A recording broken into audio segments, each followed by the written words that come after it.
Assalamualaikum warahmatullahi wabarakatuh.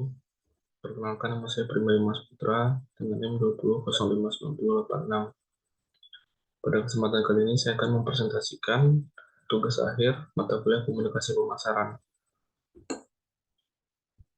Nah, presentasi kali ini yang pertama saya akan menyampaikan tentang profil usaha, yaitu usaha yang saya pilih pada kesempatan mata kuliah ini adalah Risoles Panas Kitchen yang beralamat di Jalan Rimbo Kalwong, Padang, Padang Barat, atau di dekat Gor Haji Agus Salim, yang mana struktur manajemen usaha ini yang pemiliknya bernama Bu Elmanida Yakub dan manajer produksinya itu adalah Bang Rido namanya.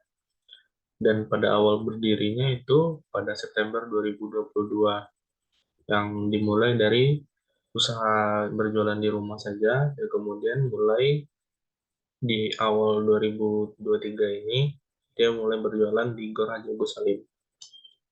Dan usaha resource ini dibuat homemade atau dibuat di rumah dengan buatan tangan sendiri. Nah, langsung saja masuk ke bab 1 yaitu pendahuluan. Yang mana pendahuluan pada bab ini yang pertama akan saya bahas tentang latar belakang.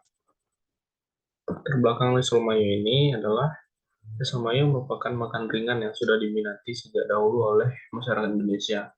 Dan muncullah kreasi risol mayo yang berisi smoked beef, mayones, dan telur. Jajanan ini cukup populer di masyarakat, sedangkan pada mata kuliah komunikasi pemasaran ini saya memilih produk risol mayo milik Ibu Elmaida Yakob karena menurut saya penjualan risol mayo Ibu Elmaida Yakob ini masih perlu dikembangkan dari segi pemasarannya. Maka melalui mata kuliah komunikasi pemasaran ini harapannya usaha risol panas kitchen ini bisa lebih berkembang dari segi pemasarannya, dan ketika pemasaran produk ini lebih baik, harapannya penjualannya juga ikut membaik dan usaha risol panas ini bisa mendapatkan keuntungan yang optimal. Nah, ketika saya mengobservasi produk risol panas kitchen ini masih terdapat kekurangan dalam hal pemasaran karena promosi penjualannya masih kurang. Produk risol mayo ini hanya memasarkan produknya menggunakan banner saja, dan itu pun di tempat jualan risol mayo itu, dan hanya dilihat oleh orang yang lalu lalang di sekitar tempat penjualannya. Padahal pada zaman sekarang sudah banyak cara untuk memasarkan produk kita, yang mana salah satunya itu dengan memanfaatkan media sosial. Nah, kesempatan kali ini saya akan langsung saja masuk ke rumusan masalah, yaitu bagaimana perencanaan pemasaran produk Mayo Kitchen. Yang kedua, bagaimana perencanaan biaya pemasaran produk Mayo Panas Kitchen. Yang ketiga, tujuan. Yang pertama, untuk mengetahui perencanaan pemasaran produk risol panas kitchen. Yang kedua, untuk mengetahui perencanaan biaya pemasaran produk risol panas kitchen. Yang keempat, itu manfaat.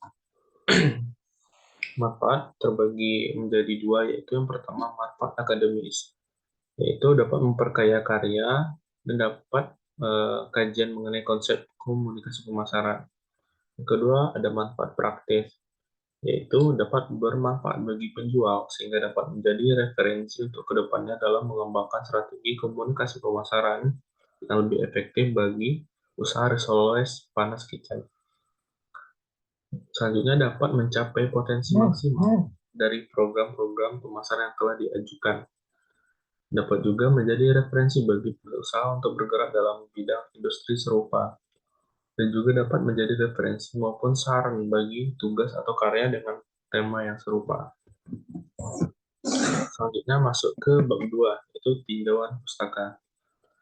Yaitu yang pertama, komunikasi pemasaran. Komunikasi pemasaran yang dalam bahasa Inggris marketing communication atau markom adalah sarana di mana perusahaan berusaha menginformasikan, membujuk, dan mengingatkan konsumen secara langsung maupun tidak langsung tentang produk dan merek yang dijual. Komunikasi pemasaran mempresentasikan suara usaha dan mereknya serta merupakan sarana di mana perusahaan dapat membuat dialog dan membangun hubungan dengan konsumen. Komunikasi pemasaran bagi konsumen dapat memberitahu atau memperlihatkan kepada konsumen tentang bagaimana dan mengapa suatu produk digunakan oleh orang macam apa serta di mana dan kapan. Marketing communication merupakan bentuk komunikasi yang bertujuan untuk memperkuat strategi pemasaran guna meraih segmen pasar yang lebih luas. Perusahaan menggunakan berbagai bentuk komunikasi pemasaran untuk mempromosikan apa yang mereka tawarkan dan mencapai tujuan finansial.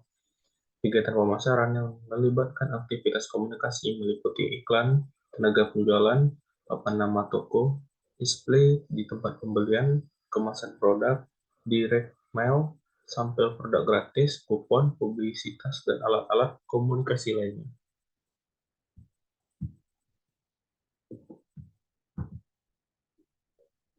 B. Media komunikasi. Media komunikasi adalah suatu sarana atau alat yang digunakan untuk menyampaikan pesan dari komunikator kepada publik. Yang mana karakteristiknya yaitu dalam media interpersonal, media massa, media publik. Sedangkan bentuk media komunikasi itu bisa dalam bentuk media cetak, media visual atau media pandang, media audio, dan media audio visual. Tiga alat komunikasi. Alat komunikasi pemasaran adalah metode atau saluran strategis yang digunakan oleh perusahaan untuk menyampaikan pesan promosi dan berinteraksi dengan audiens target mereka. Yang mana alat komunikasinya bisa berupa periklanan, public relation, promosi penjualan, personal selling, pemasaran langsung, pemasaran digital, pemasaran acara, respon sporan, pemasaran konten, dan pemasaran media sosial. Selanjutnya, periklanan. Periklanan merupakan salah satu alat yang paling umum digunakan perusahaan untuk mengarahkan komunikasi persuasif pada pembeli sasaran dan masyarakat. Periklanan pada dasarnya adalah bagian dari kehidupan industri modern. Kehidupan dunia modern saat ini sangat bergantung pada iklan. Tanpa iklan, para produsen dan distributor tidak dapat menjual produknya. Sedangkan di sisi lain, para pembeli tidak akan memiliki informasi yang memadai atau yang cukup mengenai produk, barang, dan jasa yang tersedia di pasar. Selanjutnya, anggaran iklan. Anggaran periklanan merupakan sarana untuk menentukan dan mengendalikan biaya dan membaginya dengan bijak di antara departemen, jajaran, atau layanan. Secara umum, terdapat 5 faktor yang perlu dipertimbangkan dalam penetapan anggaran periklanan, yaitu yang pertama, tahapan siklus hidup produk, kedua, pangsa pasar dan bisnis konsumen, ketiga, persaingan dan gangguan, yang keempat, frekuensi periklanan, selanjutnya, kemungkinan substitusi produk. Nah, selanjutnya masuk ke bab 3, yaitu perencanaan komunikasi pemasaran. Yang A, perencanaan pemasaran produk. Sasaran produk selama ini adalah semua kalangan, karena dengan harga yang merakyat, harga rasanya ditawarkan, termasuk jajanan paling enak di pasaran saat ini. Secara khusus, termasuk individu yang menyukai makanan ringan dan makanan pembuka, terutama mereka yang menghargai pilihan makanan yang unik dan beraroma. Pemasaran produk Selmayo akan dilakukan melalui platform online dengan memanfaatkan situs media sosial dan iklan online untuk menjangkau khalayak luas dan membangkitkan kesadaran dan minat. Untuk melaksanakan rencana komunikasi pemasaran di Selmayo dapat digunakan strategi dengan taktik sebagai berikut. Bisa digunakan dengan media kampanye media sosial, bisa menggunakan media iklan, dan juga melalui desain kemasan.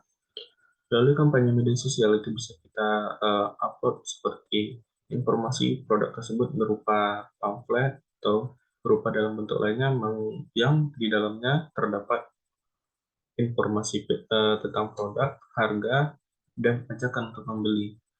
Iklan online juga demikian dan desain kemasan. Ketika sudah ada pembeli yang membeli pertama kali dengan desain kemasan tersebut bisa dilihat oleh orang-orang untuk menarik mereka juga dapat membeli produk yang sama. Yang B, perencanaan biaya pemasaran produk. Untuk yang pertama, riset pasar dengan perkiraan biaya 20.000. Yang desain kemasan itu perkiraannya 25.000, pemasaran media sosial perkiraan 20.000, promosi penjualan perkiraan 25.000, dan pengeluaran lain-lain itu diperkirakan 10.000. Total estimasinya untuk biaya pemasaran produk semuanya adalah 100.000 rupiah. Bab 4, hasil dan pembahasan. Iklan. Periklanan melibatkan pembuatan dan penyebaran pesan melalui berbagai media untuk menjangkau khalayak sasaran. Ini adalah alat yang ampuh untuk membangun kesadaran merek dan menciptakan citra positif untuk suatu produk atau layanan. Itu berupa iklan bertarget dan membangun merek. Kedua, promosi penjualan. Promosi penjualan melibatkan penawaran insentif atau diskon untuk mendorong pelanggan melakukan pembelian. Ini adalah alat yang digunakan untuk meningkatkan penjualan jangka pendek dan mendorong loyalitas merek. Itu berupa penawaran waktu terbatas, seperti apabila membeli dalam hari ini, kita memberikan diskon 20%. Itu contohnya, dan juga ada program loyalitas. Selanjutnya ada personal penjualan pribadi, yang melibatkan komunikasi tatap muka dengan pelanggan untuk menjual produk atau jasa.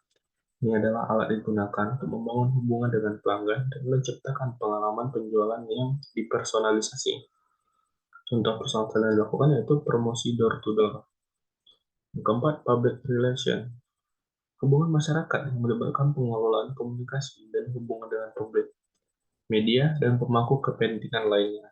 Ini adalah alat yang digunakan untuk membangun reputasi merek dan mengelola krisis. Contohnya yaitu hubungan media.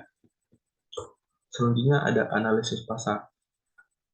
Analisis pasar untuk melakukan produk Wesel Mayu ini melibatkan pemahaman pasar sasaran, mengidentifikasi preferensi pelanggan, menganalisa pesaing, dan melihat tren pasar. Ini memberikan wawasan berharga untuk mengembangkan strategi pemasaran yang sukses, yang mana itu ada target pasar, preferensi pelanggan, dan analisis pesaing. Kedua, ada tujuan pemasaran. Tujuan pemasaran untuk produk risol Mayu ini menguraikan hasil yang diinginkan dan tujuan yang ingin dicapai melalui upaya pemasaran. Tujuan ini memberikan arah yang jelas untuk proses perencanaan pemasaran, yang mana itu bisa meningkatkan brand awareness, perluasan jangkauan pasar, mendorong penjualan dan pendapatan. Yang ketiga, strategi dan taktik pemasaran. Strategi dan taktik pemasaran menguraikan tindakan spesifik yang harus diambil untuk mencapai tujuan pemasaran. Ini termasuk penentuan posisi produk, strategi penetapan harga, dan kegiatan promosi dan saluran distribusi. Mana itu meliputi positioning produk, strategi penetapan harga, dan kegiatan promosi, serta saluran distribusi. Nah, demikian bisa dilihat untuk pamflet promosi produk Risoles Panas Kitchen, dan juga saya membuat logo produk Risoles Mayo yang di sebelah kanan. Di sini uh,